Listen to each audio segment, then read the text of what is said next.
Corning and NVIDIA today announced a multi-year commercial and technology partnership to significantly scale US-based optical connectivity manufacturing and fiber production. To meet accelerating demand for new AI factory buildouts, that's data centers, Corning will increase optical connectivity capacity by 10 times and boost US fiber production by more than 50%. These are the components NVIDIA needs to power next-generation AI infrastructure. To make it happen, Corning will build 3 new advanced manufacturing facilities in North Carolina and Texas, which are expected to create more than 3,000 new jobs. Corning will manufacture the optical connectivity new hyperscale data centers will use to deploy accelerated computing at scale. Modern AI workloads require thousands of NVIDIA GPUs, which in turn demand unprecedented volumes of high-performance optical fiber, connectivity, and photonics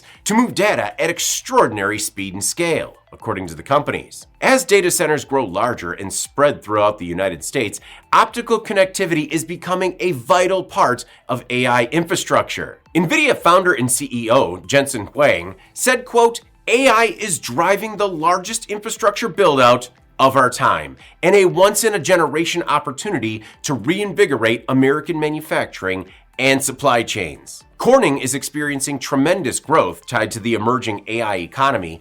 In January, Corning and Meta announced a multi-year agreement worth up to $6 billion to accelerate US data center build-out. Corning is also a part of Apple's effort to make essential materials and components domestically. The iPhone maker is planning to spend $400 million through 2030. IEN reached out to Corning and NVIDIA, but the companies did not immediately respond to our request for comment. I'm David Manti. This is Manufacturing Now.